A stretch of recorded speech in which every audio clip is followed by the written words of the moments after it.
আমি তিনিটা বিষয় লৈ ফেলাই কথা পাতিছো। প্ৰথম হল বড়ো সমস্যা সমাধান হ'ব লাগে, চৰকাৰ বেছি দিন নাই।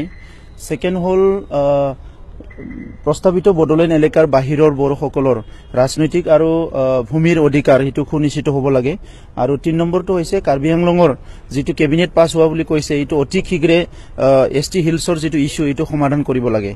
তো আমি খুব সিৰিয়াসলি কথা পতা হৈছে, যিমানখিনি লেণ্ড ইস্যুছ আছে, যিমানখিনি সমস্যা আছে।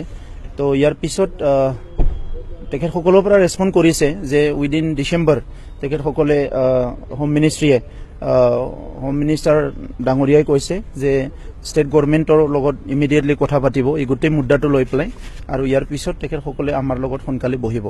ৰিমাইণ্ডাৰ টু ৰাজনাথ সিং আপোনালোকে হয় নাম দিছে সকিয়নি নেকি? নাই, সকিয়নিটো কাক সকিয়নি দিম বা কোনে সকিয়নি ল'ব, সকিয়নি দিয়া বা নলোৱা এই কথাবিলাকে এটা খুকীয়া কথা। কিন্তু আমি নাগৰিক হিচাপে আমাৰ ৰেছপন্সটো হৈছে যে চৰকাৰখনে কাম কৰিব লাগে। এইটো বিজেপি চৰকাৰ হওক কোনোবা চৰকাৰ হওক, চৰকাৰখনে কাম কৰিব লাগে। আমি নাগৰিক হিচাপে আমাৰ অধিকাৰটো বিচাৰিছো, আৰু সেই অধিকাৰটো আমি কিমান দিন অপেক্ষা কৰিব লাগিব সেই কথাটো আমি চৰকাৰৰ লগত পাতিছো। আৰু ইতিমধ্যে চৰকাৰৰ হাতত বেছি দিন নাই, ইলেকশ্যন ডিক্লেয়াৰ দিব ফেব্ৰুৱাৰী বা মাৰ্চত বা তাৰ আগতো দিব পাৰে। গতিকে আমি তেখেতক ৰিমাইণ্ডাৰ দিছো যে যি কথা 2014ত কোৱা হ'ল সেইখিনি কিয় আজিলৈকে ইমপ্লিমেণ্ট নহল, আৰু এইটো কেতিয়া ইমপ্লিমেণ্ট হ'ব। আৰু চিধা কথা যে বড়ো সমস্যাৰ সমাধান লাগে। তো এইকাৰণে তেখেতসকলে কি ডিসপিউট আছে, কি প্ৰব্লেম আছে সেইবিলাক লৈ পেলাই তেখেতসকলে অফিচিয়েলি ষ্টেট গভৰ্ণমেণ্টৰ লগত বহিব বুলি কৈছে। চ' আমাৰ তাত একো অসুবিধা নাই, তেখেতসকলে বহক।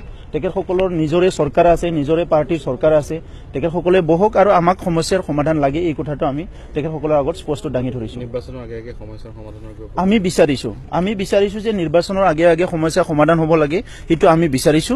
আৰু আমি অসমৰ ভূমিপুত্ৰ হিচাপে, ভাৰতৰ ভূমিপুত্ৰ হিচাপে সাংবিধানিক যিটো অধিকাৰ সেই অধিকাৰ আমাৰ প্ৰাপ্য, যিটো আমাৰ লেজিটিমেট ৰাইট হয়। তো সেই ৰাইটটো দিয়াত চৰকাৰে কোনো হেমাহি কৰিব নালাগে, এই কথাটো আমি চৰকাৰৰ লগত কথা পাতিছো। আৰু তেখেতসকলে খুব পজিটিভলি আজি শুনিছে আমাৰ কথাটো, পেচেন্সলি মানে পেচেন্স এটা হিয়াৰিং দিছে সন্মানীয় হোম মিনিষ্টাৰ ডাঙৰীয়াই। গতিকে আমি কোনো কনফ্লিক্ট বিচৰা নাই, আমি বিচাৰিছো সমস্যাৰ সমাধান। আৰু উই আৰ ভেৰি মাছ